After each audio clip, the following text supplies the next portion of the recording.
नमस्कार दोस्तों, ज्ञान गंगा चैनल के हिंदी कहानियों में मैं वंदना श्रीवास्तव आप सबका स्वागत करती हूँ। आज की मेरी कहानी है परिवार की टूटती डोर भाग 2। परिवार की टूटती डोर भाग 1 में आपने अभी तक सुना कि कैसे वैष्णो देवी की यात्रा करके लौटते हुए कल्पना के पूरे परिवार का एक्सीडेंट हो जाता है, जिसमें उसके ससुर जी की मृत्यु हो जाती है।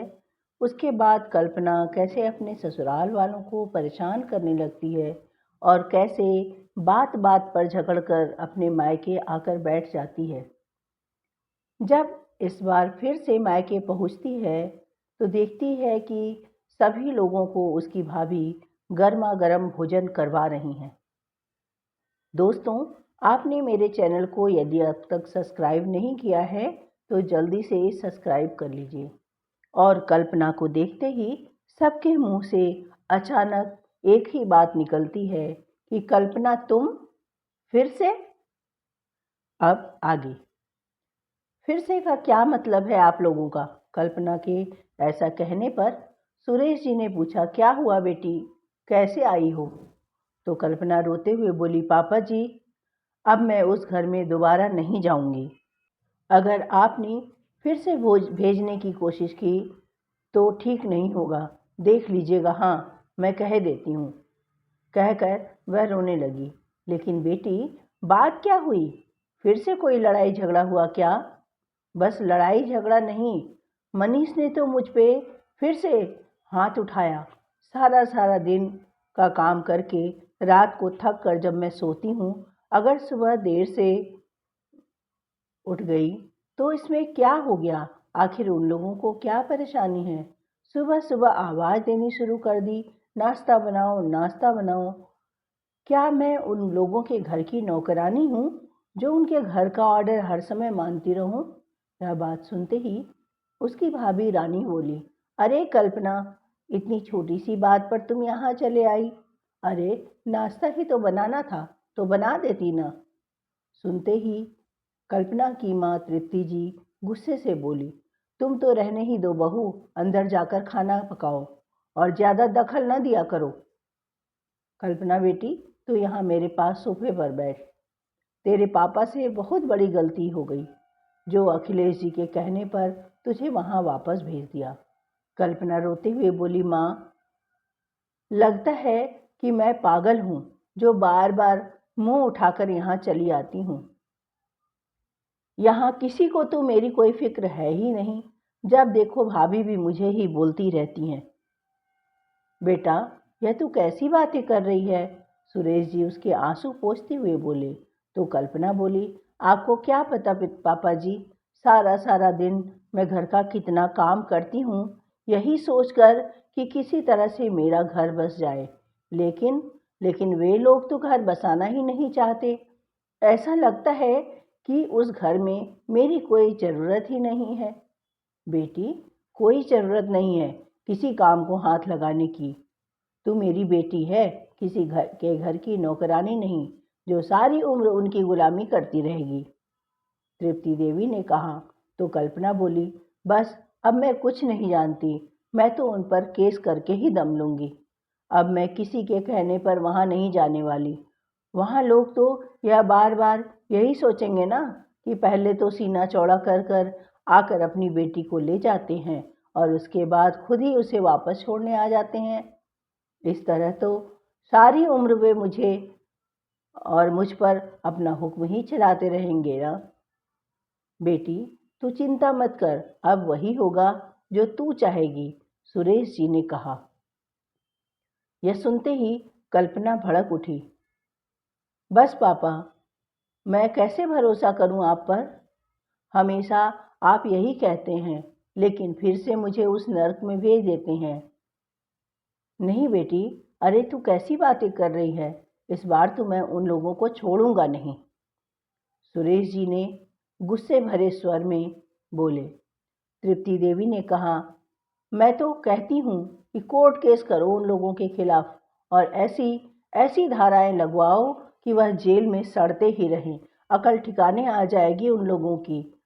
उनके जुल्म के कारण मेरी बच्ची बेचारी सूख कर आधी हो गई है। फिर सुरेश जी कल्पना से कहने लगे, मैं तो कोर्ट केस कर दूं उन पर यह बता बेटी, क्या तूने अपना मन बना लिया है ना? कहीं ऐसा ना हो कि कोर्ट केस करके तू अपने फैसले से पीछे हट जाए। कल्पना बोली, अरे नहीं पापा जी, मैं क्यों पीछे हटने लगी? मैं तो खुद उन लोगों से दुखी हूँ। जितनी जल्दी हो सके मुझे तो उनसे छुटकारा ही चाहिए बस। बस तो ठीक है बेटी, मैं आज ही वकील से बात करके आता हूँ। इतना कहकर सुरेश जी वहाँ से उठकर चले गए। तो यह सारी बातें रानी सुन रही थी और सोचने लगी कि भला अपने घर का काम करने से कोई नौकरानी कैसे बन जाएगा। सच में कल्पना यह अच्छा नहीं कर रही है और सबसे बड़ी गलती तो मेरे सास ससुर कर रहे हैं, उसको सपोर्ट करके। क्या करूं? मैं कैसे इनको समझाऊं? कि तभी कल्पना बोली, माँ, बड़ी जोर की भूख लगी है। यह भाभी अभी तक खाना लेकर क्यों नहीं आई? तभी तृप्ति देवी ने रानी को आवाज लगाते हुए कहा, अरे बहू रानी, खाना नहीं बना क्या अभी तक? बना भी रही हो या रसोई में जाकर सो गई हो? आज तो तुम्हारा खाना ना हुआ जैसे बीरबल की खिचड़ी ही हो गई है। अभी लाई माँ जी, कहते हुए रानी जल्दी से प्लेट में खाना परोस कर बिना मन से ही लेकर आ गई। तृप्ति देवी बोली, अब तुमने मुंह क्यों बना रखा है? कल्पना को प्लेट पकड़ाते हुए बोली, लो कल्पना, आराम से खाना खाओ बेटी, और खाना खाकर अंदर जाकर आराम करो। बाकी हम सब लोग सब देख लेंगे, तुम चिंता मत करो। रात को सारा काम निपटाकर थकी हारी रानी अपने कमरे में आकर बैठ गई तो देखा कि उसका पति मयंक अभी तक लैपटॉप पर अपने ऑफिस का कुछ काम कर रहा था। तो रानी बोली, अरे थोड़ा बहुत सा भी ध्यान दिया करो अपने घर पर भी। हर समय ऑफिस के काम में ही लगे रहते हो। इस घर में क्या हो रहा है, कुछ खबर भी है तुम्हें? क्यों, ऐसा क्या हो गया? मयंक ने बड़े ठंडे स्वर में कहा। तो रानी बोली, क्या हो गया? अरे आपकी बहन घर पर आकर बैठी है और आप उसे समझाते नहीं। तो मयंक बोला, तुम कहना क्या चाहती हो, साफ साफ कहो। क्या मैं उसे घर से बाहर निकाल दूं? रानी बोली, नहीं जी, मैंने ऐसा कब कहा? मेरा यह मतलब नहीं था। मैं तो बस इतना कहना चाहती हूँ कि आप लोग सिर्फ कल्पना की बात सुनकर विश्वास कर रहे हैं, केवल एक तरफा बात सुन रहे हैं। कम से कम उन लोगों की बात भी तो सुनो, क्योंकि ताली कभी एक हाथ से नहीं बजती। इसलिए मैं कहती हूँ कि आप लोगों को एक बार उनकी बात भी सुननी चाहिए, तभी किसी निष्कर्ष पर पहुँचना चाहिए। मयंक ने कहा, देखो रानी, पिछली बार जब कल्पना घर आई थी तो उसे समझा बुझा कर वापस भेजा था ना। अब वह लोग अगर बार बार उसे मारते ही रहेंगे तो हम कब तक बर्दाश्त करेंगे?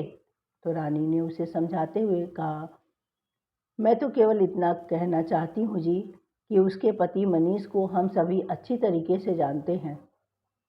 अगर दोबारा उसने कल्पना पर हाथ उठाया है तो जरूर कोई बहुत बड़ा कारण रहा होगा। मैं भी तो यहाँ आपने ससुराल में रह रही हूँ। आपने कभी मुझ पर हाथ नहीं उठाया। कोई ना कोई बात जरूर है जो यह लड़ाई हो रही है। अरे रानी, लेकिन वह अपने घर जा आकर बैठी है। अब उसके आने से बाकी किसी को कोई परेशानी नहीं है तो आखिर तुम्हें क्या दिक्कत है? मेरी बहन से बताओ तो। रानी बोली, अरे मैं भी एक औरत हूँ जी, उसका दर्द मुझे दिख रहा है। मुझे तो दाल में जरूर कुछ काला ही दिख रहा है जो आप लोग नहीं देख पा रहे हैं। अरे मैं तो इसलिए परेशान हूँ क्योंकि मुझे मालूम है कि उसकी तरफदारी करके तुम लोग उसे हमेशा हमेशा के लिए यहीं बिठा लोगे। कल्पना को अभी समझ नहीं आ रहा है, पर जब तक उसे समझ आएगा तब तक बहुत देर हो चुकी होगी। मयंक बोला, अरे अगर वह अपने मायके में रहकर 2 वक्त की रोटी खा भी लेगी तो तुम्हें इस बात से क्या दिक्कत है? रानी ने कहा, मयंक, आप क्यों नहीं समझ रहे? दिक्कत 2 रोटी की नहीं है। अब पिताजी कह रहे हैं कि मैं कोर्ट केस करूँगा। क्या कोर्ट केस में दुनिया हमारा तमाशा नहीं देखेगी? मयंक बोला, तो होने दो कोर्ट केस। एक बार पता तो लगने दो उन लोगों को भी कि कैसे किसी की बेटी पर हाथ उठाया जाता है। अरे, पता उन्हें नहीं बल्कि पता तो आप लोगों को चलेगा। कोर्ट केस में परेशानी तो आप लोगों को भी होगी। ढेरों पैसे खर्च होंगे सो अलग। मैं तो बस इतना कहना चाहती हूँ कि कम से कम एक बार उन लोगों की बात सुन लो। केवल अपनी बेटी की बात सुनकर फैसला लेना सही नहीं है। अरे, जब उन लोगों को इसकी ज़रूरत नहीं है तो हम क्यों जाएं उनसे बात करने? उसे तलाक दिलवाकर हम उसकी दूसरी शादी कहीं और कर देंगे। अभी उसकी कौन सी उम्र निकल चुकी है। अच्छा, बस यही काम करते रहेंगे। वहाँ से लाकर यहाँ बिठा दिया और यहाँ से ले जाकर दूसरे के घर भेज दिया। क्यों अपनी बेटी की ज़िंदगी बर्बाद कर रहे हैं जी? अभी कुछ नहीं बिगड़ा है, सोच समझ कर फैसला लो। अरे, मुझे सब पता है। उसके यहाँ रहने से तुम्हें तकलीफ हो रही है, तुम्हारा काम बढ़ रहा है, इसलिए तुम ये सब बोल रही हो ना। और वैसे भी सही और गलत देखने के लिए हम लोग बैठे हैं यहाँ। तुम अपने काम से काम रखो, अपने मतलब से मतलब रखो, समझी? और सुनो रानी, अब और बहस नहीं, समझी? दिमाग खराब करके रख दिया यार तुमने। इतना कहकर मैं करवट बदलकर सो गया। अगले दिन सुबह रानी ने कपड़े धोने की मशीन लगा दी और सबके लिए नाश्ता बनाने की तैयारी करने लगी। सब्जी बनाकर जैसे ही घर के पीछे के आंगन में कपड़े सुखाने के लिए गई तो वहीं कल्पना अपनी किसी दोस्त से फोन पर बातें कर रही थी। उसे क्या मालूम था कि उसकी भाभी रानी उसके पीछे ही खड़ी है। बातों ही बातों में कल्पना अपनी सहेली के सामने सच्चाई उगलते हुए बोली, अरे नहीं यार, अब तो मैं उस घर में बिल्कुल वापस नहीं जाऊंगी। सारी उम्र क्या घर के काम ही करती रहूंगी क्या? और वैसे भी यहाँ आराम से अपनी मर्जी से सुबह उठती हूँ, खाना हाथ में मिलता है, जिस चीज़ की फरमाइश की वह चीज़ हाजिर हो जाती है। फिर मैं उस घर में क्यों जाऊंगी? ऐसा कहते हुए कल्पना हंसने लगी और कहने लगी कि मेरे घर वालों के लिए तो सच वही है जो मैंने उन्हें बताया है। कल्पना की ये सारी बातें और कुटिल हंसी ने तो रानी के पैरों तले जमीन ही खिसका दी। उसे अपने कानों सुने और आंखों देखो पर विश्वास ही नहीं हो रहा था। फिर कल्पना आगे बोली, अरे रानी भाभी का क्या है यार, उन्हें तो आदत है दिन भर बैलों की तरह काम करने की। उनकी क्या मजाल है जो मेरे माँ पापा के सामने जुबान भी खोल सकें। इतनी बात सुनकर अब तो रानी का चेहरा गुस्से से लाल हो गया और बोली, अच्छा तो यह बात है, तुम यहाँ वहाँ से सिर्फ इसलिए आई हो कि वहाँ काम करना पड़ता है और यहाँ रहते हुए तुम्हारी ऐश ही ऐश है। तो कल्पना रानी को देखकर घबरा गई। उसका चेहरा सफ़ेद पड़ चुका था कि तभी वह अपने आप को संभालती हुई बोली, देखो भाभी, यह घर मेरे माँ बाप का है और मैं पूरे हक से इस घर में रह सकती हूँ। आप कौन होती हैं मुझे यह सब कुछ कहने वाली? अच्छा, अब मुझे समझ में आया कि आपको इतनी जलन क्यों हो रही है। मैं यहाँ आराम से बैठी हूँ और आपको दिन भर काम करना पड़ता है। यही बात आपको अच्छी नहीं लगती होगी, है ना? जलन तो होती ही होगी, लेकिन कोई और रास्ता तो है नहीं आपके पास। काम तो करना ही पड़ेगा, है ना भाभी? कल्पना की इतनी बात सुनते ही रानी बोली, वाह कल्पना, बहुत अच्छा स्वांग रचाया है तुमने। माँ पिताजी को अच्छा मूर्ख बनाया है। चलो, अच्छा ही हुआ जो तुम्हारी असलियत मेरे सामने आ गई। बहुत सेवा कर ली तुम्हारी, बहुत खिला पिला दिया तुम्हें बिठाकर। अब से मैं तुम्हारे एक भी काम नहीं करूँगी। अब तुम्हें खुद ही अपना सारा काम करना पड़ेगा। रोटी भी पकानी पड़ेगी और तभी खानी पड़ेगी। मैं भी कोई तुम्हारी नौकरानी नहीं हूँ जो दिन भर तुम्हारी गुलामी करती रहूँ। तो कल्पना बेशर्मी से बोली, भाभी कोई बात नहीं, अगर आप नहीं बनाओगी तो क्या हुआ, माँ है ना, वो किस दिन काम आएंगी? माँ बना देंगी। तो रानी बोली, अरे कुछ तो शर्म करो कल्पना, इस उम्र में तुम माँ से काम करवाओगी?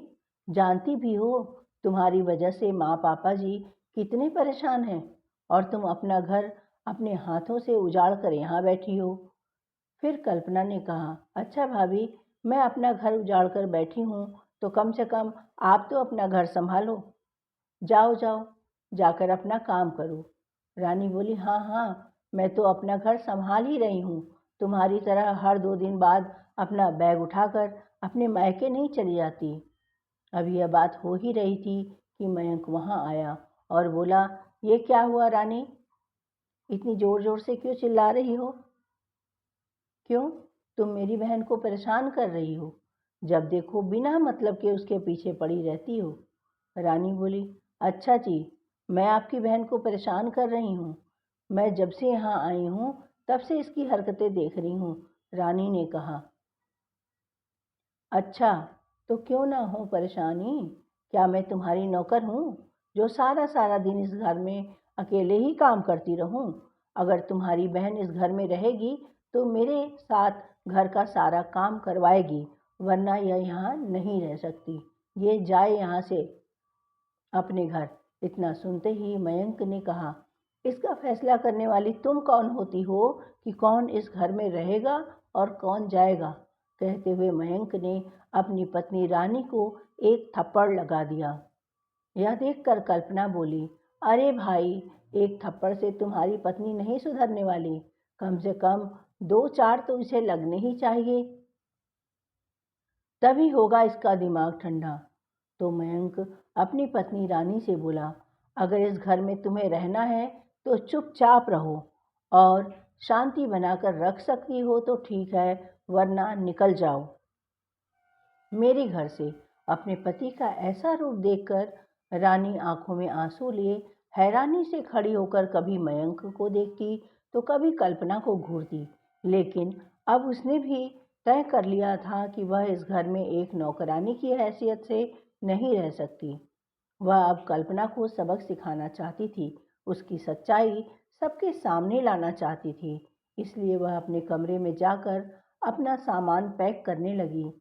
जैसे ही अपना बैग लेकर वह बाहर निकलने लगी तो उसे जाते देखकर सुरेश जी और तृप्ति देवी हैरान रह गए। पूछा, अरे बहू, यह कहाँ जा रही हो बैग लेकर? अरे, छोटी छोटी बातों पर यूं बैग उठाकर मायके नहीं चले जाया करते। तृप्ति देवी बोली। तो रानी ने कहा, अच्छा माँ जी, कैसी दोगली सोच है ना आप लोगों की।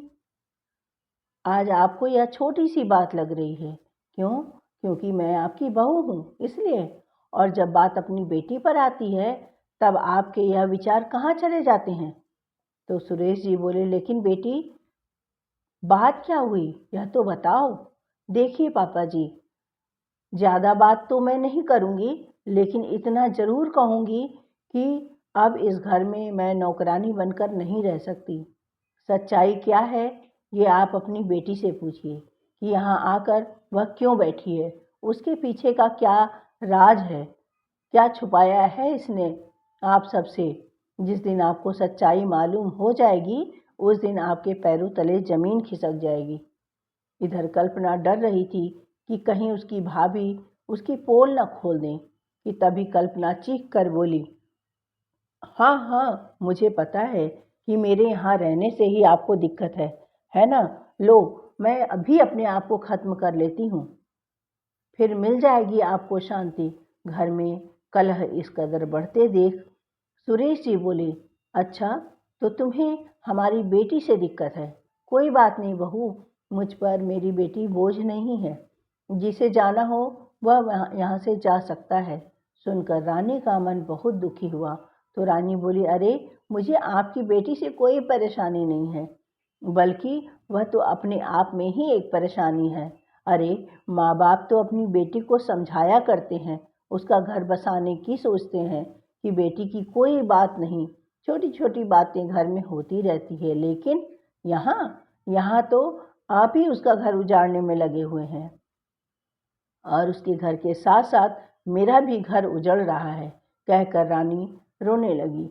क्या आज तक मैंने आप लोगों के सामने कभी ऊंची आवाज में बात की है? लेकिन आज बात हद से ज्यादा बढ़ चुकी है। अब मैं चुप नहीं रह सकती हूँ। बहू की बात सुनकर सुरेश जी बोले, तो ठीक है, अगर तुम्हें हमारी बेटी से इतनी परेशानी है तो जाओ अपने घर, हम अपनी बेटी को बिठाकर खिला सकते हैं। इतनी बात सुनकर रानी वहाँ से निकल गई। रानी के जाने के बाद तृप्ति देवी बोली, अरे यह आपने क्या किया जी? बेटी का घर तो उजड़ ही चुका है, अब तो हमारे बेटे का भी घर खराब हो रहा है। तो सुरेश जी ने कहा, तो हो जाने दो, लेकिन मेरी बेटी को कोई परेशान करे यह मैं बिल्कुल सहन नहीं करूँगा। इसी तरह लगभग 10-12 दिन बीत चुके थे। तृप्ति जी, जिन्हें पहले से ही अस्थमा की शिकायत थी, सारा दिन घर में काम करते करते उनकी तबीयत और ज़्यादा बिगड़ने लगी, जिस कारण उन्होंने अपनी बेटी कल्पना को खाना बनाने और कपड़े धोने के लिए कह दिया। अब तो घर का काम करते करते कल्पना जी भी बुरी तरह से थकने लगी थी। बहुत मुश्किल से सारा काम निपटाकर वह जैसे तैसे बैठी ही थी कि तृप्ति देवी बोली, बेटी कल्पना, तेरे पापा का पेट ठीक नहीं है बच्चा, तो उनके लिए थोड़ी सी नमकीन दलिया बना दे बेटा। इतना सुनते ही कल्पना गुस्से से बोली, माँ, आप लोगों ने तो मेरा जीना ही हराम करके रखा हुआ है। इतना काम तो आप खुद भी कर सकती हैं ना, जब देखो मुझे ही परेशान करती रहती हैं। तृप्ति देवी बोली, लेकिन बेटी 10 दिन हो गया है तेरी भाभी को यहाँ से गए हुए। अब तक तो मैं ही घर का सारा काम कर रही थी ना, केवल आज ही तो तुझे थोड़ा काम करना पड़ा, तो तू मुझे बातें सुना रही है बेटा। कल्पना बोली, अरे माँ, बातें न सुनाऊं तो क्या करूं?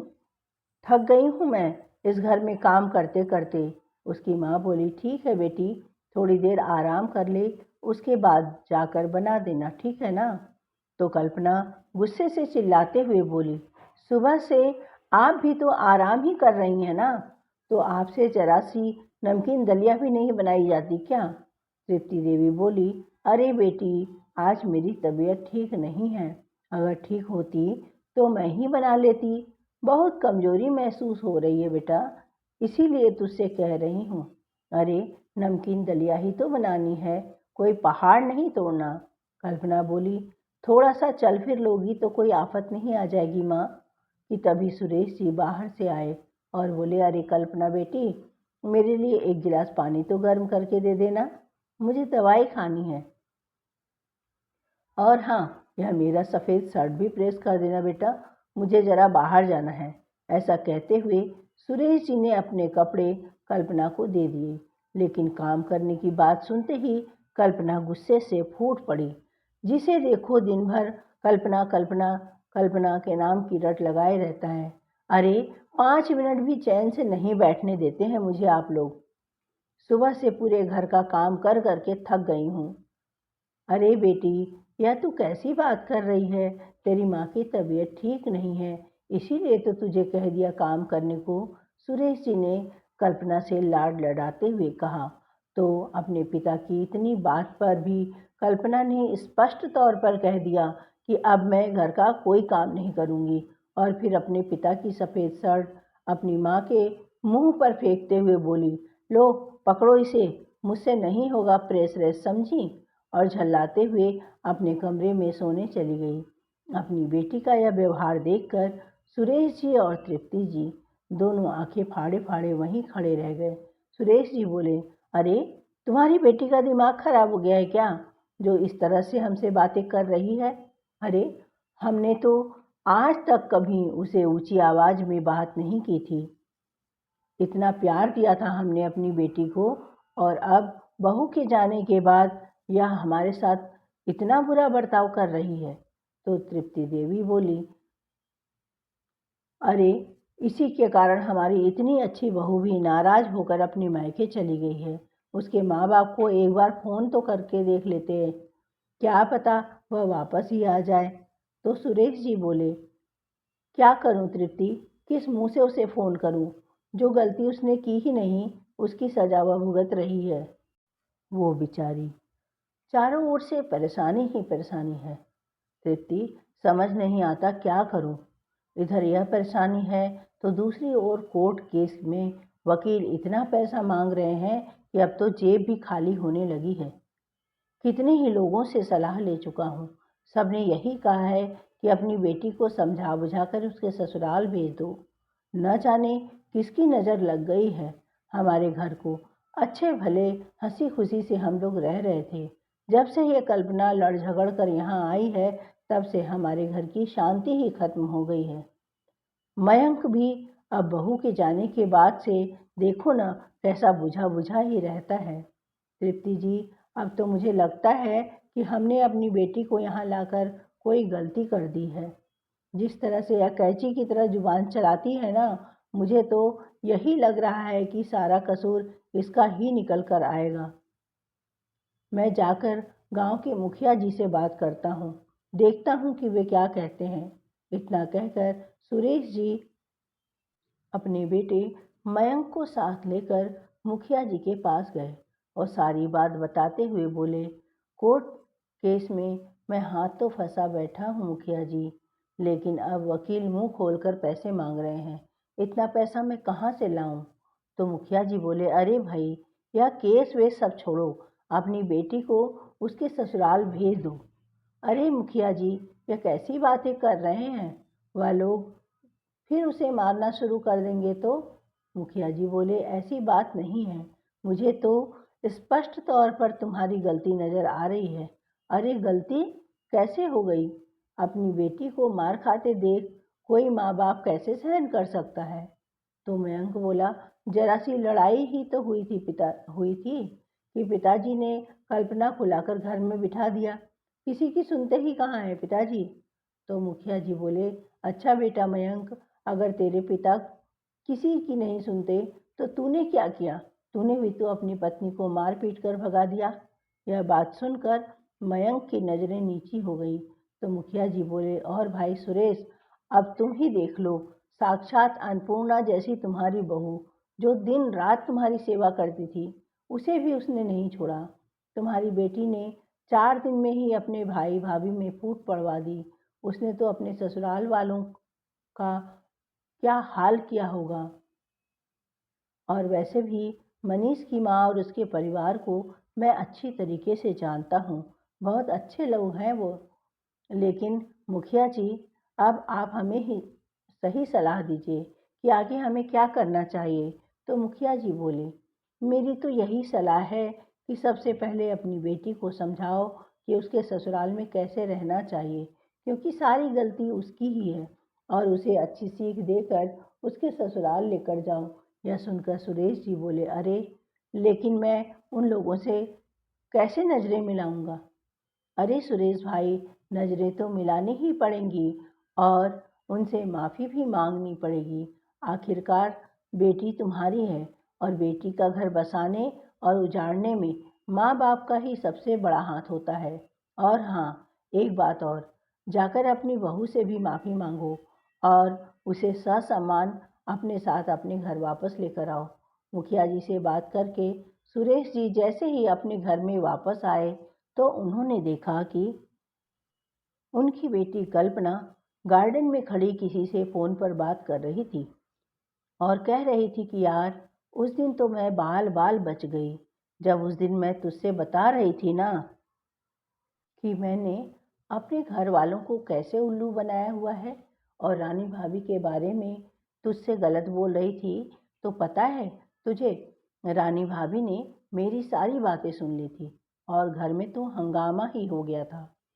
मैं डर गई थी कि कहीं मेरी सच्चाई मेरे घर वालों के सामने ना आ जाए, पर मैंने ऐसा नाटक किया न कि भाई ने भाभी को मार पीट कर घर से निकाल दिया।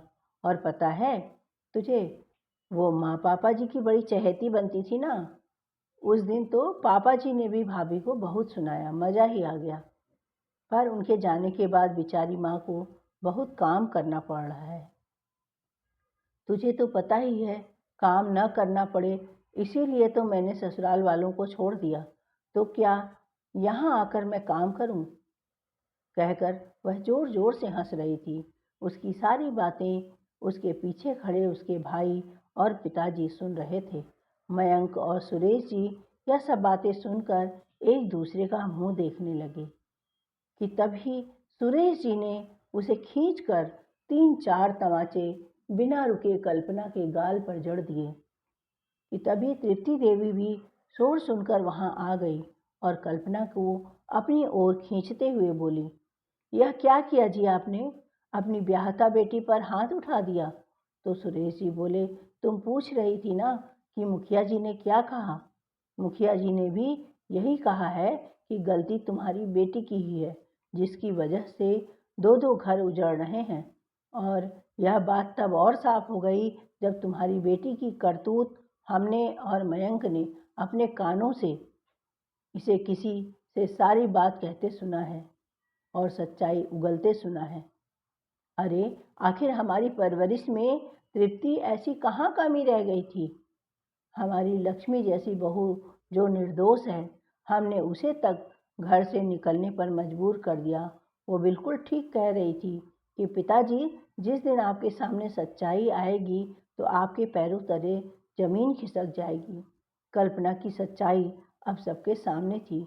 कल्पना डर से कांप रही थी और अपने किए पर मन ही मन शर्मिंदा हो रही थी कि तभी सुरेश जी गुस्से से बोले, कल्पना, मेरी एक बात कान खोल कर सुन लो। कल मैं तुम्हारे ससुराल छोड़ने जाऊंगा। उसके बाद अगर तुमने वहाँ ज़्यादा चू चपड़ की या किसी से बदतमीजी से बात की तो अपनी हालत की जिम्मेदार तुम खुद होगी। और हाँ, घर का एक एक काम तुम खुद करोगी। अगर मुझे वहाँ से कोई शिकायत मिली तो अच्छा नहीं होगा। कल तेरे जाने के बाद मैं अपने घर की लक्ष्मी को इस घर में वापस ले आऊँगा, जिसे तेरे कारण इतने दुख सहन करने पड़े। और हाँ, एक बात का हमेशा ध्यान रखना कि अगर लड़ झगड़ कर यहाँ वापस आने के बारे में सोचा भी तो मुझसे बुरा कोई नहीं होगा। उधर कल्पना को लेकर सुरेश जी और मयंक दोनों जब मनीष के घर पहुँचे तो मनीष ने कल्पना को अपने घर में रखने से इनकार कर दिया, परंतु विमला जी, सुरेश जी और मयंक के समझाने पर वह अपने घर में कल्पना को रखने के लिए तैयार तो हो गया, परंतु उसके दिल में अब कल्पना के लिए कोई जज्बात नहीं है। हालांकि कल्पना ने सभी से माफ़ी भी मांग ली है। अब वह अपने आप को बदलने का पूरा प्रयास करते हुए अपनी भाभी रानी जैसा बनने की कोशिश कर रही है और धीरे धीरे ही सही मनीष के दिल में भी अपनी जगह पाने का प्रयास अभी भी जारी है। तो दोस्तों, आपको मेरी यह कहानी कैसी लगी? लाइक और कमेंट्स करके ज़रूर बताइएगा और चैनल को सब्सक्राइब करना तथा बेल आइकन को हिट करना बिल्कुल भी ना भूलें दोस्तों। मिलती हूँ फिर एक नई कहानी के साथ। तब तक के लिए आप अपने इस दोस्त को आज्ञा दीजिए। धन्यवाद। बाय बाय मेरे प्यारे दोस्तों।